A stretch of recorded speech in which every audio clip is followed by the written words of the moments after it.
تحدثنا في حلقتنا السابقة فيها عن أحد رموز أو شخصين من رموز التيار النهضوي الإصلاحي في نهايات القرن التاسع عشر وبدايات القرن العشرين، وهما كل من الإمام محمد عبده وشيخه جمال الدين الأفغاني. سنفرد إن شاء الله هذه الحلقة اليوم أيضا امتداد لتلك الحلقات السابقة، حيث كانت الحلقة الأولى أو من حلقات الإصلاح والتجديد وأفكار النهضة كان تحت جمال الدين الأفغاني، ثم تحدثنا عن محمد عبده وباعتباره حلقة ثانية، ويعتبر الرجل الثالث وهو الذي سنتحدث عنه اليوم إن شاء الله هو الحلقة الثالثة من حلقات الإصلاح والتجديد، وأسهم إسهامات كبيرة جدا، ولا زالت إسهامات هؤلاء الثلاث تحديدا لها تمظهراتها ولها آثارها ولها بعدها وعمقها كذلك فيما يمكن أن نسميه الآن بحالة العمل الإسلامي بكل أطيافه وألوانه وألوان طيفه المختلفة فكريا وسياسيا وتنظيميا.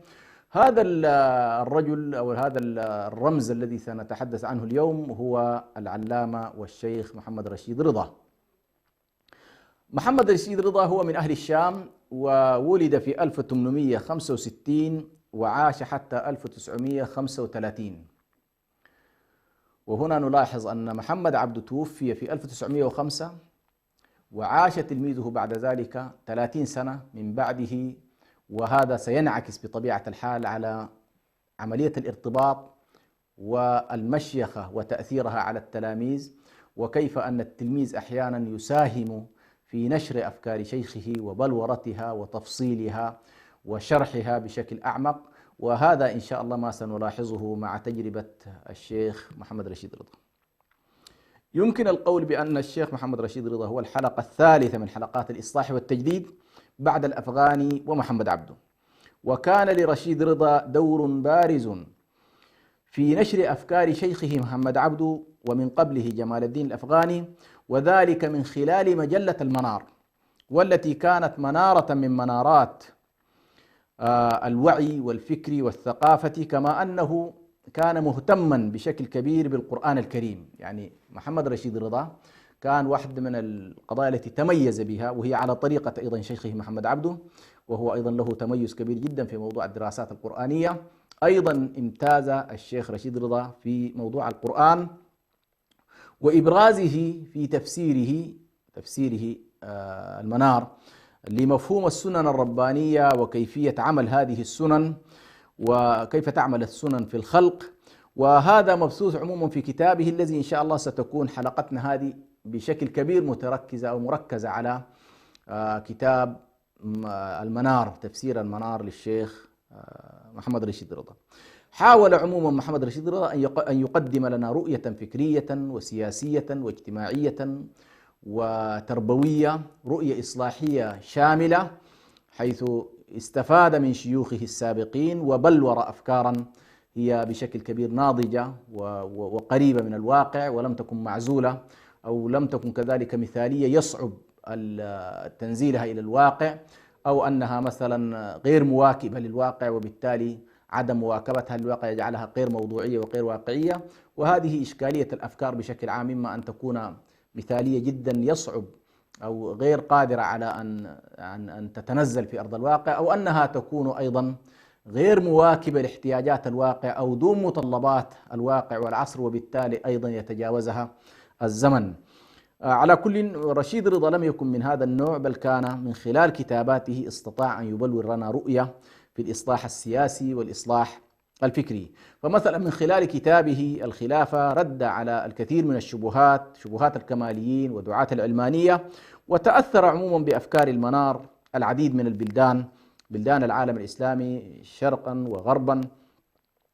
وكانت عموما عمليات التأثير ليست بسيطة، ونحن ذكرنا بأن الأمة بطبيعة الامتداد الطبيعي الذي كان في ذلك الوقت وغياب حالة الانقلاق الحاصل الآن في أقطارنا، طبيعة الدولة العصرية التي نشأت ما بعد الاحتلال، هذه الحالة لم تكن في ذلك الوقت، وبالتالي كان الانفتاح وحالة الاندياح العلمي والفكري والتحرك أيضا البشري.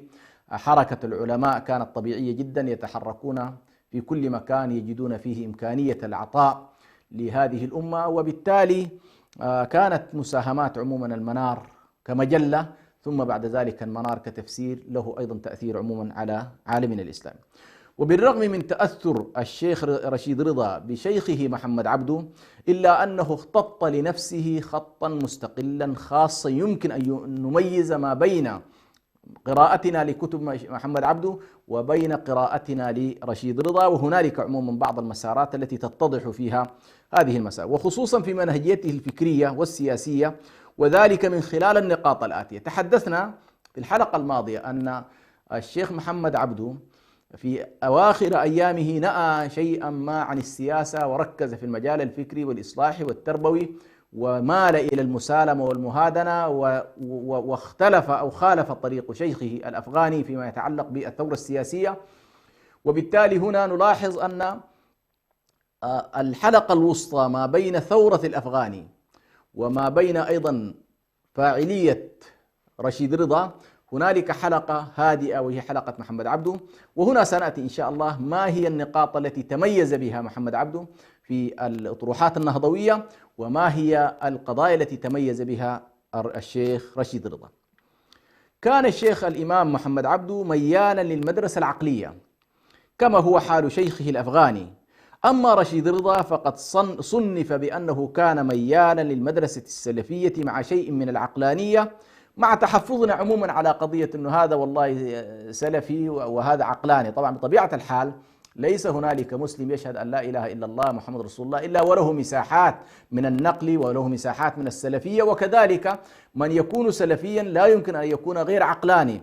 ولكن هذه عموما هي تصنيفات على كل من يعمل على محاولة ترجيح العقل على النقل في بعض المساحات صار يصنف بأنه ضمن المدرسة العقلية، ومن يرجح النقل على العقل صار يصنف بأنه جزء من المدرسة السلفية. لكن دعونا على كل هي متداخلة، ولكن هذا إلى حد ما التصنيف الأقرب. فجمال الدين الأفغاني كان مصنف إلى حد كبير بحكم دراسته الفلسفية والمنطقية وكذا، كان والكلامية كان مصنف إلى حد ما مع العقلانيين، وتبعه الإمام محمد عبده في هذا الاتجاه. لكن نلاحظ بأن رشيد رضا لم يكن بهذا الشكل بهذا العمق، مع أنه أيضا أخذ عليه من كثير من التيارات أيضا التي تحسب على السلفية، أيضا أخذ عليه بأنه والله يا أخي عنده مواقف تحسب على المدرسة العقلانية، فيصعب أن نقول بأنه والله نجرده من العقلانية تماما ونجعله سلفيا محضا. وبالتالي قالوا بأن الرجل يخلط بين هذا وذاك، ولذلك أنا قلت ميال للحالة السلفية، ولكنه في نفس الوقت هنالك بعض القضايا التي وافق فيها شيخه وأخذت عليه على كل، رده لبعض الأحاديث الصحيحة في البخاري في مسلم لظنه بأنه والله عليها ملاحظات عقلية. الأمر الثاني كان أيضا لرشيد رضا باع في علوم الحديث، عموما نلاحظ بأن كثير ممن يحسبون على المدرسة العقلية نلاحظ بأنهم لهم عمق مثلا في علم الأصول والفقه والقرآن، ولكن تنقصهم عموما الخبرة والدراية بعلم الحديث، سواء على مستوى الإسناد أو على مستوى المتن، يعني دراية ورواية. لكن الإمام محمد رشيد رضا كان من خصائصه أنه شهد له عموما أهل عصره ومن جاء بعده بأنه كانت له دراية بعلم الحديث، وكان يساهم عموما في هذا المجال، بخلاف شيخه محمد عبده الذي كانت بضاعته عموما دون الشيخ محمد رشيد رضا في علم الحديث، واتسم بطبيعة الحال في تعمقه في الدراسات القرآنية والدراسات الفقهية والدراسات الأصولية والدراسات المقاصدية، وهذا على كل شكلت بشكل أو آخر نوع من التميز بين الرجلين. النقطة الثالثة أيضا محمد عبده آثر الابتعاد في الآونة الأخيرة عن الحياة السياسية، وحاول ينزوي بعض الشيء عن الممارسة السياسية والمدافعة السياسية والمناهضة السياسية سواء للمحتل أو للوطني، وهذه على كل حسبت عليه عند البعض بأن والله كانت مهادنة في غير محلها، مع أنه على كل هو في نهاية المطاف الرجل له اجتهاده وله نظرته في ذلك الوقت وتقييمه لواقع الأمة من حيث ضعفها وقوتها ومن حيث قدرتها على مناهضة الاحتلال وعجزها عن ذلك. على كل كانت قراءته الابتعاد عن الحياة السياسية. وأما رشيد رضا فوضعه مختلف، حيث رمى بسهمه في عالم السياسة فكرا وممارسة. وهنا نبرز أهم الرؤى والأفكار السياسية التي قدمها الشيخ رشيد رضا، وذلك من خلال كتاباته وخاصة تفسير المنار من خلال النقاط الآتية. رشيد رضا اختلف عن شيخه وربما آثر أن يذهب في الخط السياسي سواء في تقديم الأفكار في تقديم الأطروحات وفي أيضا الحياة السياسية العملية. ولعلنا إذا أردنا أن ندرس الحالة لماذا والله جمال الدين الأفغاني مال إلى الثورة السياسية، وأيضا رشيد رضا مال إلى أن يكون له حظ من موضوع العمل السياسي والفكر السياسي، بينما يميل محمد عبده إلى محاولة الإطار، يعني رسم لنفسه خطا هادئا ونأى بنفسه عن السياسة. هنا عموما نلاحظ بأن الفترة الزمنية والفترة التاريخية تلعب دور كبير جدا في مواقف الأشخاص. يعني مثلا محمد عبده اللي هو توفي 1905 ورشيد رضا توفي 1935. هنا نلاحظ الفترة التي عاش فيها محمد رشيد رضا حصلت فيها عموما الحرب العالمية الأولى، وحصلت فيها الحرب العالمية أيضا كانت مقدمات كذلك الحرب العالمية الثانية، وبالتالي كانت فترة انهيار الخلافة وسقوط الخلافة 1923. فعاش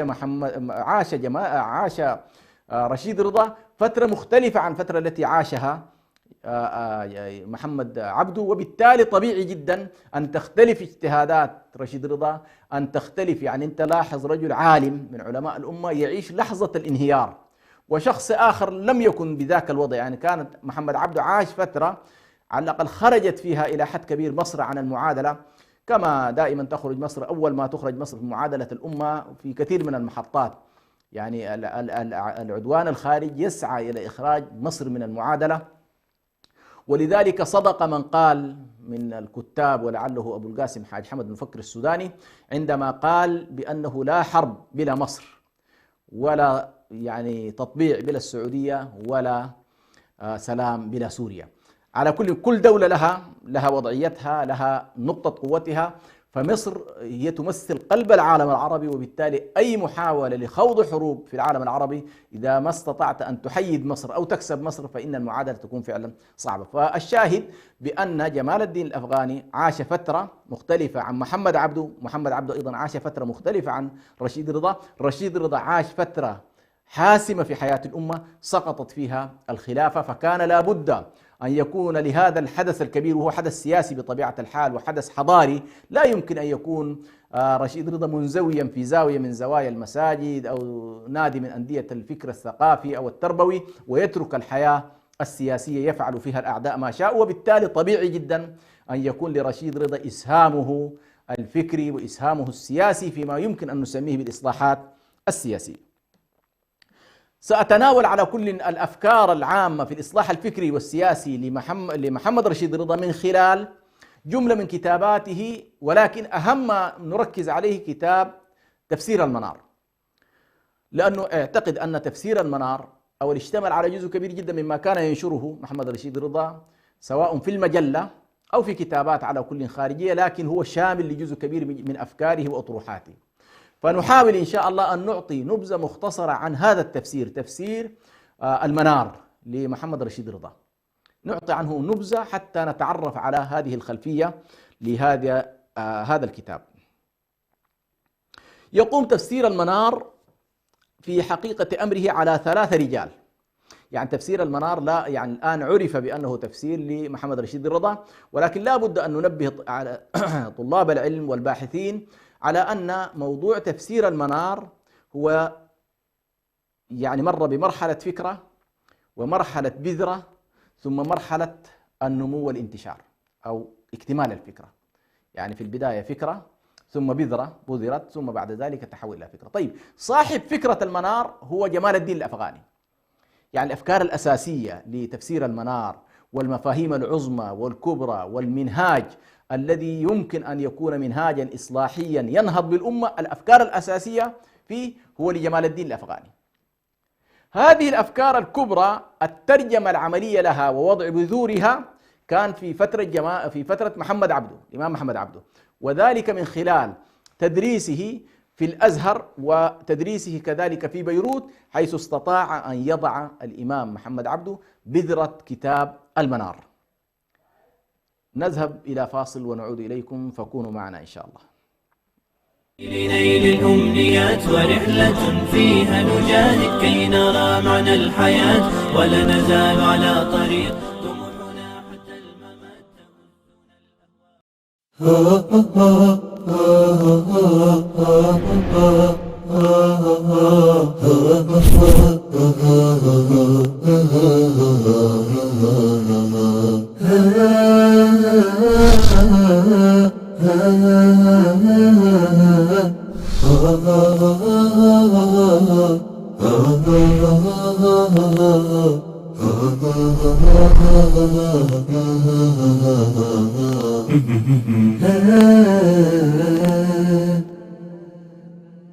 نسير به لنيل الأمنيات ورحلة فيها نجاهد كي نرى معنى الحياة ولا نزال على طريق طموحنا حتى الممات. الحمد لله رب العالمين، والصلاة والسلام على رسول الله الأمين وعلى آله وصحبه أجمعين. المشاهدون الأعزاء، السلام عليكم ورحمة الله. عدنا لمواصلة حديثنا عن الشيخ رشيد رضا في كتابه المنار، تفسير المنار. قلنا بأن كتاب تفسير المنار الفكرة لجمال الدين الأفغاني، البذرة التي بذرت ووضع أساسها الشيخ محمد عبده، حيث استطاع الشيخ محمد عبده أن يبدأ في ترجمة أفكار جمال الدين الأفغاني من خلال التفسير ومن خلال الحلقات التي كانت تبث بعد ذلك في أو تنشر في مجلة المنار. هنا نلاحظ بأن الفترة التي كان يفسر فيها الشيخ محمد عبده تفسيره للقرآن الكريم، كان الشيخ محمد رشيد رضا المدون لما يكتبه وما يقوله الشيخح محمد عبده. إذن كان هو التلميذ النجيب الذي استطاع أن يجلس أمام شيخه ليأخذ منه الأفكار الأساسية ويأخذ روح ما يتمتع به الشيخ. فنلاحظ أن المنار إلى تقريبا يعني سورة النساء كان الذي فسره الأجزاء الأولى، يعني الجزء الأول والثاني والثالث والرابع وشيء من الجزء الخامس تم في فترة محمد عبده. يعني محمد عبده هو الذي وضع اللبنات الأساسية لتفسير المنار. وتحديدا يعني وقف الشيخ محمد عبده عند قوله تبارك وتعالى: ولله ما في السماوات وما في الأرض وكان الله بكل شيء محيطا. سورة النساء الآية 126. ليدرك أن موعده مع الله قد اقترب وأن القدر قد دنا، فتوفي عليه رحمة الله في 1905 وألقى بأمانته على تلميذه النجيب وترجمان أفكاره ليكمل مسعاه وما بدأه الشيخ. ثم تلقى بعد ذلك المرحلة الثالثة، تلقى ما بعد سورة النساء تلقاها التلميذ محمد رشيد رضا، وحاول بعد ذلك لفترة 30 سنة وهو يسعى لمحاولة التفصيل والتجويد ومحاولة إكمال ما بدأه الشيخ محمد عبده. أيضا واصل يعني محمد رشيد رضا إلى أن وصل سورة يوسف، أواخر سورة يوسف. لاحظوا الآن يعني تقريبا الجزء الثالث عشر أو الثاني عشر، إلى هذه الفترة كان يعني توقف حينها الشيخ محمد رشيد رضا، وبالتالي تفسير المنار هو ليس تفسيرا كاملا، إنما هو تفسير إلى سورة يوسف، ولكن بلورت فيه عموما الأفكار الكبرى والمفاهيم العظمى. توقف فضيلة الشيخ عليه رحمة الله محمد رشيد رضا عند قوله تبارك وتعالى في سورة يوسف في أواخرها: رب قد آتيتني من الملك وعلمتني من تأويل الأحاديث فاطر السماوات والأرض أنت ولي في الدنيا والآخرة توفني مسلما وألحقني بالصالحين. يعني هذه كانت من الموافقات عموما التي حصلت، وهو أن يقف عند هذه الآية. ثم دنا الأجل واقترب الموت وتوقف التفسير، وهنا طبعا اكتمل التفسير أو على الأقل توقف التفسير بالنسبة لمحمد رشيد رضا. ففاضت روحه وآخر ملاذها بربها كملاذ يوسف الصديق عليه السلام بربه أن يتوفاه مسلما وأن يحشره في زمرة الصالحين. وأما المنهج العام لتفسير المنار فتمثل في الاهتمام بقضايا الأمة وإصلاح حالها انطلاقا من القرآن الكريم والتركيز على روح النص وحكمة التشريع وبيان سنن الله في خلقه والدفاع عن القرآن الكريم والرد على الشبهات وعدم الخوض في الإسرائيليات والمبهمات. جاء عموما في معجم تفاسير القرآن الكريم التعريف لتفسير المنار، حيث قالوا واستمد هذا التفسير أي تفسير المنار استمد اتجاهه الخاص من اتجاه صاحبيه اللي هو جمال الدين الأفغاني ومحمد عبده ورشيد رضا في تصحيح المفاهيم وإصلاح ما أفسدته الأقلام والأفكار وما تسرب إلى بعض التفاسير من أوهام تنافي الدلالة القرآنية والروح الدينية وتحجب قارئها عن الهدى الذي اهتدى به السلف الصالح.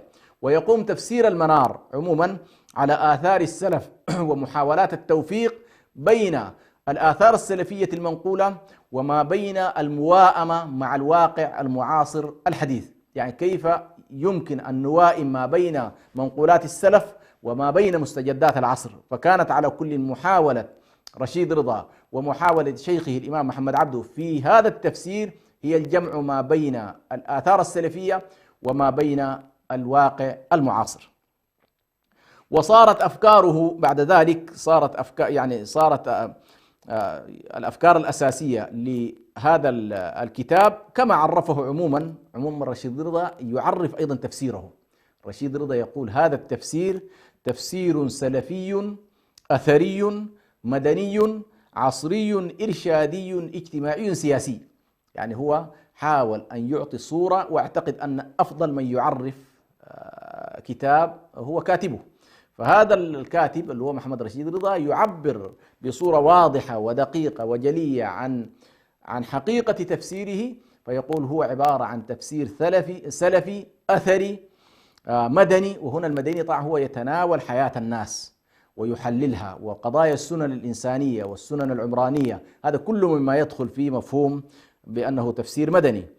عصري أي أنه يواكب العصر ولا يتخلف عنه، فهو ينظر إلى النص القرآني أو ينظر إلى الواقع من خلال أيضا أو ينظر إلى النص من خلال الواقع، فيحاول أن يجعل هذا العصر مستفيدا من كل أدواته، مستفيد من كل معارفه.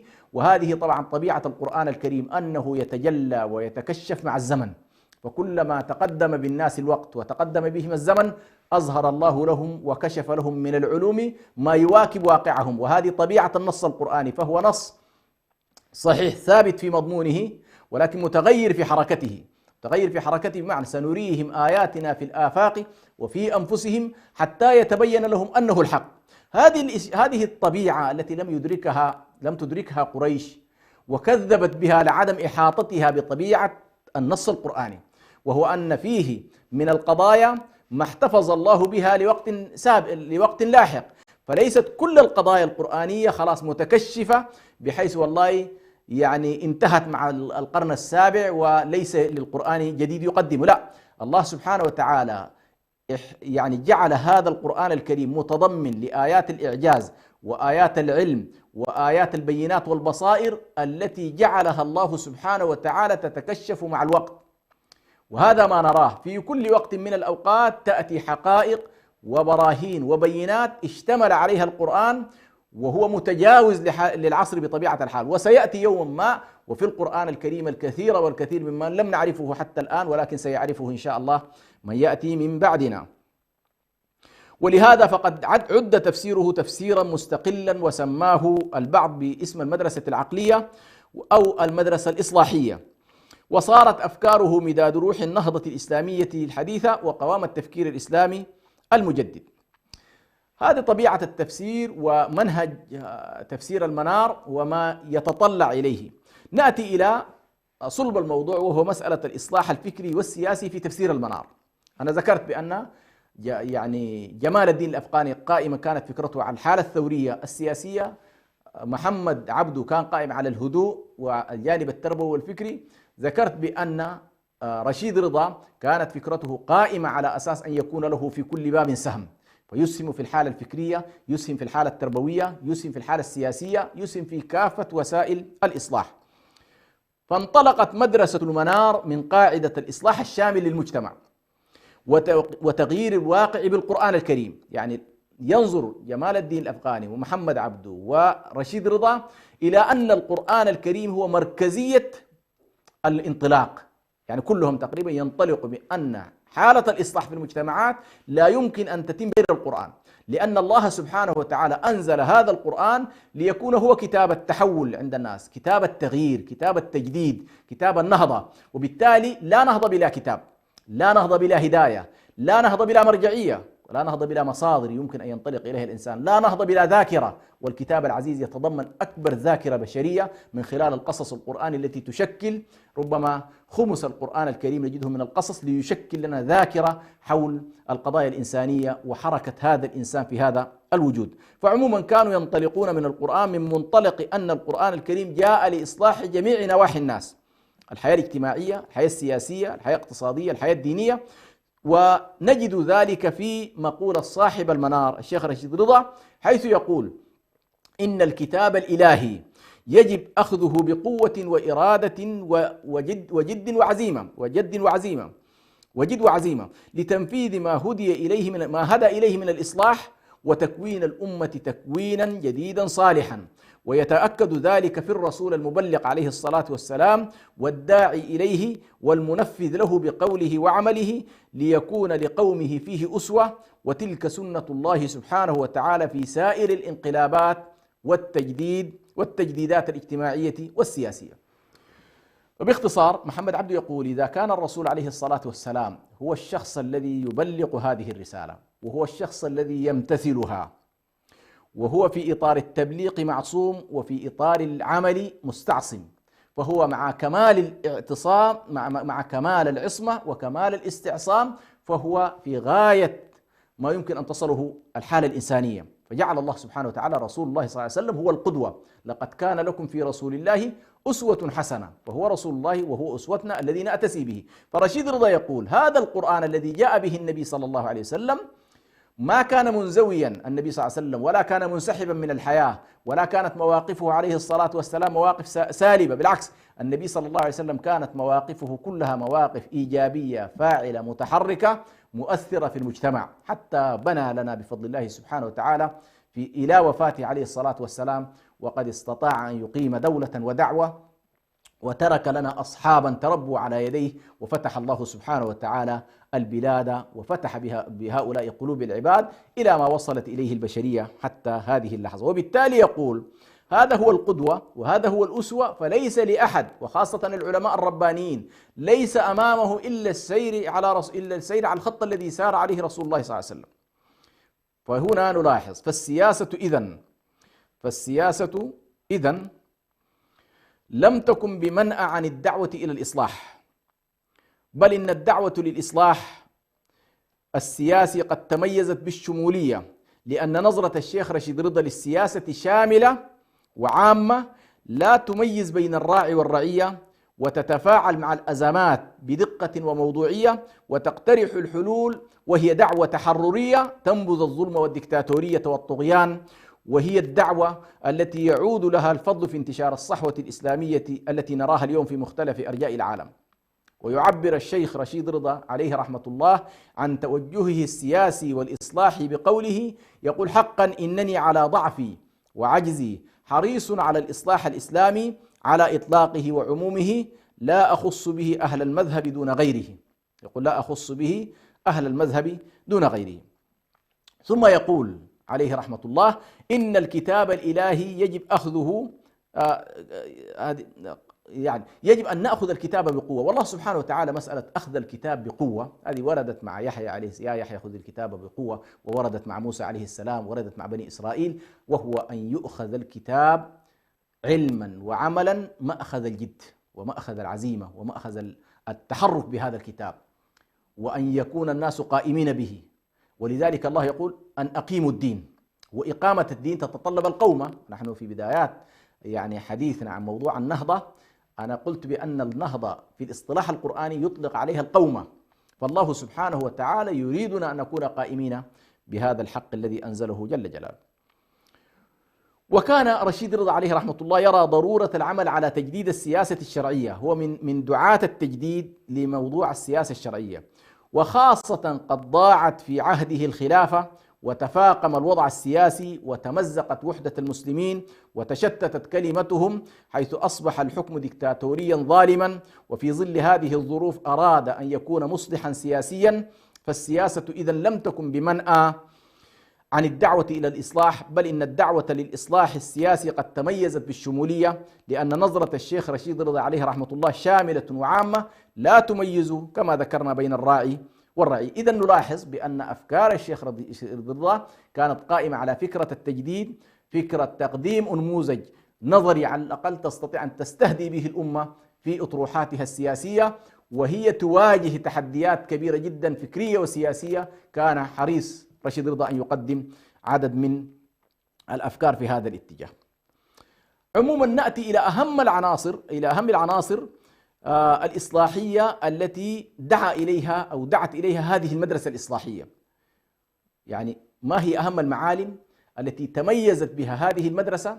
يعني هنا أتكلم عن جمال الدين الأفغاني، أتكلم عن محمد عبده، أتكلم عن رشيد رضا، ولكن هنا بشكل أوسع عن محمد رشيد رضا. أهم قضية تميزت بها هذه المدرسة تحرير العقل الإسلامي من الخرافات والبدع والشعوذة والأوهام، وتنويره بالفكر العلمي. يعني أرادت هذه المدرسة أن تنقل الناس من حالة اتسم بها العقل الإسلامي، حالة الجمود، حالة الترهل، حالة المذهبية، حالة غياب البحث عن البحث العلمي الذي يقوم على فكرة قل هاتوا برهانكم إن كنتم صادقين. فأرادت هذه المدرسة أن تعيد الناس إلى هذا الأصل العظيم، وهو كيف يعود العقل الإسلامي عقلا متحررا من الأوهام، متحررا من قيود التبعية، متحرر من قيود الآبائية، متحرر كذلك من أطر المذهبية الضيقة، من أطر الطرقية كذلك التي ربما لا تنتقل بالناس إلى حالة الصفاء والتزكية بقدر ما تنكفي بالناس عن ساحات الحياة العامة. هذه المدرسة أرادت أن تخرج الناس من هذه الأطر إلى حالة التحرر في العقول. الأمر الثاني، أرادت هذه المدرسة أيضا أن تحارب مظاهر البدع والشرك. مسألة الإشراك بالله سبحانه وتعالى والبدع، نعرف نحن في فترة من فترات حصل انتشار هائل لكثير من المظاهر التي تخالف كتاب الله سبحانه وتعالى وتخالف أمر النبي صلى الله عليه وسلم ودعوته القائمة على التوحيد والقائمة على الاتباع. فحرصت هذه المدرسة أيضا أن تكافح بشكل كبير جدا كل مظاهر الشرك ومظاهر البدع. وهنا نلاحظ بأن الشيخ محمد رشيد رضا النزعة السلفية عنده لعله بسبب تأثره بالمدرسة النجدية الوهابية التي تحدثنا عنها في البدايات، فهي حالة متداخلة، وكتب عدد من الكتب تأثر فيها عموما بهذه المدرسة. وبالتالي نلاحظ أن رشيد رضا كان من أهم معالم مدرسته محاربة المظاهر الشركية والبدعية وغيرها. ثالثا أيضا مما اتسمت به هذه المدرسة محاربة التقليد والجمود وتفعيل الاجتهاد، لأنه في فترة من الفترات نحن ندرك بأنه صحيح نظريا ما لم يكن في فترة العلماء هؤلاء باب الاجتهاد مغلق، أو كما يقال انسد باب الاجتهاد اللي في فترة من الفترات قالته بعض المجموعات. لا، في هذه الفترة كان الحالة نظريا أن باب الاجتهاد مفتوح، ولكن عمليا هنالك تكبيل إما بأن الناس والله اكتفت بما لديها من علوم، أو تصورت بأنه ما ترك الأول للآخر شيئا، بينما هنالك الكثير مما هو مطلوب. فليس كل كتب التراث تعالج كل مشكلاتنا نحن، هنالك فرق بين منهجية التراث والطريقة التي كانت تتم بها المعالجات، وما بين نقل التراث كما هو لتعالج به واقعك، وهذه إشكالية كبيرة جدا. وبالتالي الاجتهاد وتفعيل الاجتهاد يساعد الناس في أنه والله كيف تستطيع أن تعتمد منهجية راسخة ثابتة قائمة على الثوابت، ولكنها أيضا تواكب المتغيرات. هذه القضية على كل انشغل بها أصحاب هذه المدرسة. رابعا، من القضايا التي اتسمت بها كذلك هذه المدرسة التصحيحية التجديدية مقاومة الظلم والاستبداد السياسي، وهذه إن شاء الله سنلاحظ أيضا ربما تأتينا إذا أمد الله في الآجال، ستأتينا أيضا في الكواكبي عليه رحمة الله، وكيف أن مسألة الاستبداد السياسي، مقاومة الطغيان، مقاومة الظلم سواء كان ظلما داخليا ظلما خارجيا، اتسمت به على كل هذه المدرسة، وبالتالي لم تكن بأي شكل من الأشكال متقبلة هذه المدرسة لفكرة الاستبداد. لم تكن من دعاة إنه والله يا أخي وليمضي الاستبداد على ما هو عليه، ونؤثر قضية السلامة، ونترك المجتمع عموما ضحية للاستبداد تحت ذرائع كثيرة جدا للأسف الشديد. وهذه الذرائع للأسف حتى هذه اللحظة لم تنتهي، حيث كثير من الناس تحت حجة الهروب من الفتنة إذا بهم يقعون في الفتنة وأعظم، فتجد أن الاحتلال يسيطر عليهم، الاستبداد يسيطر عليهم، ما يخشونه يتحقق من خلال الطغيان والاستبداد والخوف مما يسمى بالفتنة المزعومة والمدعاة.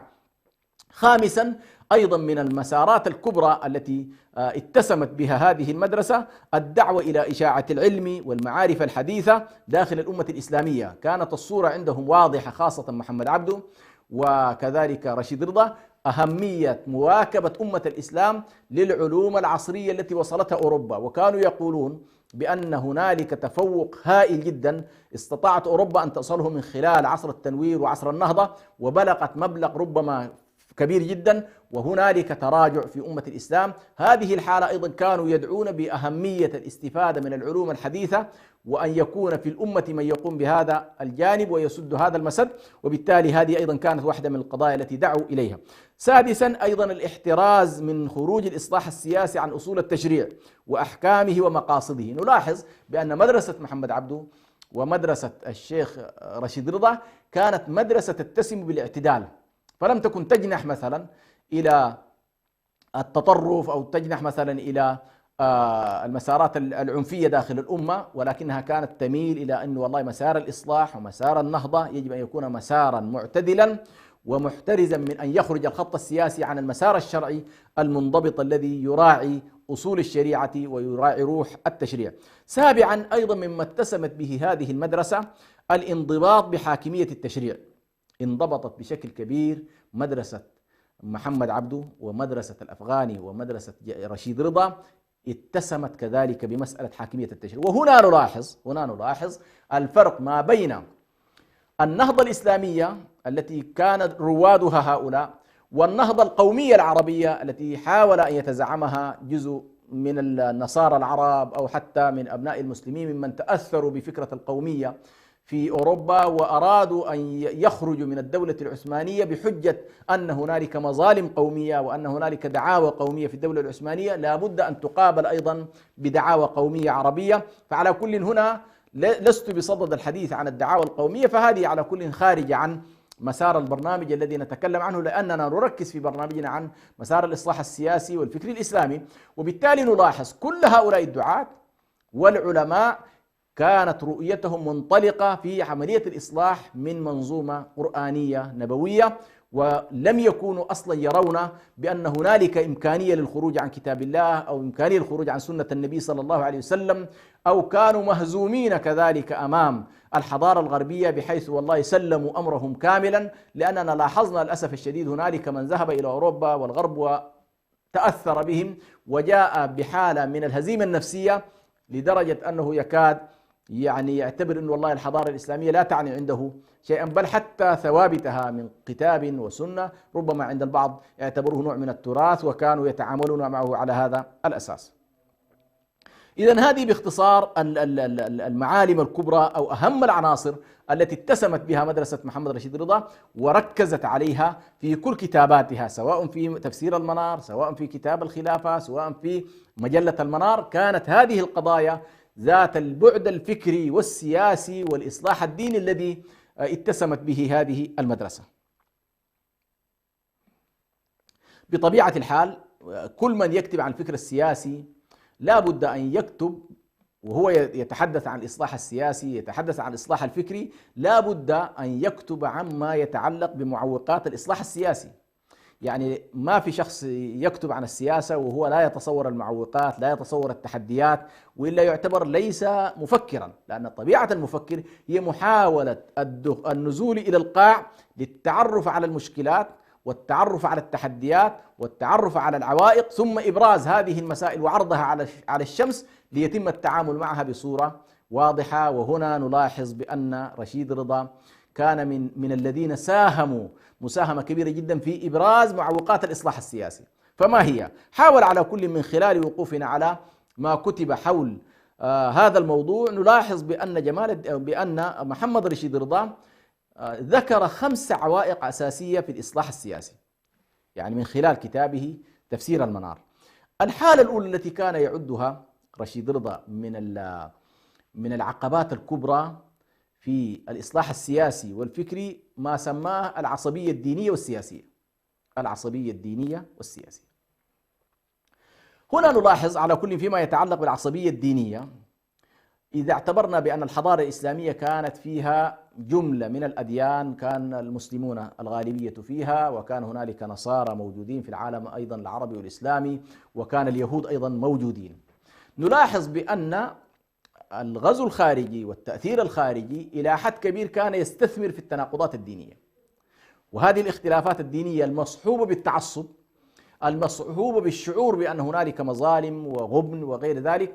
فهذه الحالة من العصبية الدينية في إطار الأديان أو العصبية المذهبية في إطار المكون المسلم نفسه، بحيث والله تكون هنالك أطياف دينية ومذهبية مختلفة وتصل بها هذه الحالة إلى نوع من التعصب الذي يصعب معه الاستمرار المشترك. هذه عدها واحدة من العوائق الكبرى فيما يتعلق بالإصلاح الفكري والسياسي. الجانب السياسي أيضا فيه تعصب، والتعصب قد يأخذ بعد قومي وقد يأخذ بعد ديني وقد يأخذ بعد شخصي. على كل أشكال التعصب عموما هي واحدة من المعوقات. هذا الكلام يقوله محمد رشيد رضا وهو في تلك الفترة، أي بدايات القرن العشرين، يعني في بدايات القرن العشرين يقول هذا الكلام.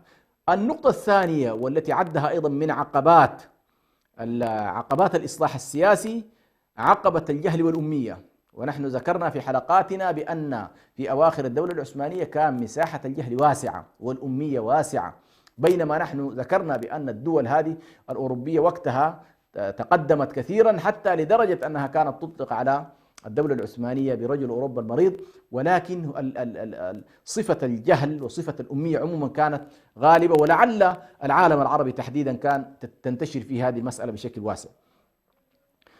النقطة الثالثة أيضا مما عده من عقبة الإصلاح السياسي، من العقبات التي تواجه المصلحين، الاستبداد السياسي. المستبد بطبيعة الحال لا يسمح بعمليات الإصلاح ولن يقبل بها، ويرى بأن حالات الإصلاح السياسي والانفتاح وإتاحة الفرصة للشعوب بأن تعبر عن تطلعاتها وأن تحرص على بناء أنظمتها السياسية وأن تختار قادتها، ينظر المستبد إلى أن كل ذلك يستهدف نظامه، وبالتالي هو لا يحرص أن يكون حالة الإصلاح السياسي تأخذ مجراها، وبالتالي هنا سيواجه دعاة الإصلاح السياسي بالطرد والاعتقال والنفي وإن لم يكن القتل، يعني كل ذلك وارد. وبالتالي كان يتصور محمد رشيد رضا بأن مسألة الإصلاح السياسي ليست بالأمر الهين، هنالك أمامها عقبات وأمامها تحديات. أيضا النقطة الرابعة مما ذكره محمد رشيد رضا في عقبات الإصلاح السياسي التقليد في وجهتيه باتجاه الماضي والحاضر. التقليد، ولعلنا ذكرنا في بعض حلقاتنا، ولعلها يعني حلقة خصيناها بأحد رواد الإصلاح، ذكرنا بأن إشكالية الميل والجنوح نحو التقليد للغالب والميل كذلك نحو تقليد الماضي. فالماضي يميل إليه الناس بحكم أنه تراث وأنه يمثل بالنسبة لهم تاريخ، يمثل ذاكرة، ويتصورون بأن خلاصهم في أن يشدوا على أواصر الماضي، وأنه والله يتشبثوا بتراثهم الماضي. وهنا طبعا أنا أفرق ما بين النصوص وما بين التراث. التراث هو حالة الاجتهاد البشري التي بذل فيها علماء الأمة عبر التاريخ الطويل اجتهادهم في النص الشرعي لمعالجة واقعهم، هذا تراث. أما القرآن والسنة ليس بتراث، القرآن والسنة هذا وحي منزل من الله سبحانه وتعالى. لكن لما نتكلم عن قضية التراث هنالك من يذهب ويتصور بأن والله كل حلول مشكلاتنا الراهنة هو أن نرجع لنفتح كتب الفقهاء السابقين ونجد الحلول، وهذه مسألة على كل فيها إشكالات. البعض مثلا يتصور بأن والله كل اجتهادات شيخ الإسلام ابن تيمية وما قاله عن الأمور فهو يمكن أن يتنزل في واقعنا دون أن نحدث فيه غربلة، ودون أن نحدث فيه بحث، ودون أن نحدث فيه تجديد ومحاولة قراءة بما يتواكب مع واقعنا. هذا نوع من الناس يميل نحو الماضي. هنالك طائفة أخرى من أبناء المسلمين، وهذه المسألة إلى اليوم موجودة، طائفة أخرى تميل إلى تقليد الحاضر، ولكن تقليد الحاضر هو تقليد المنتصر، وتقليد المنتصر هنا هو تقليد الغرب. وبالتالي هؤلاء المقلدين للغرب مستلبين ثقافيا، مستلبين عقليا، حاصل فيهم حالة من التغريب، فهم مع المجتمع المسلم بذواتهم ولكن مع المجتمع الغربي بعقولهم. فهو يشكو كذلك من حالة الإصلاح ما بين هذين التيارين، التيار التقليدي الذي ينحو نحو الماضي، والتيار التقليدي الذي ينحو نحو تقليد الحاضر ولكنه من خارج المنظومة.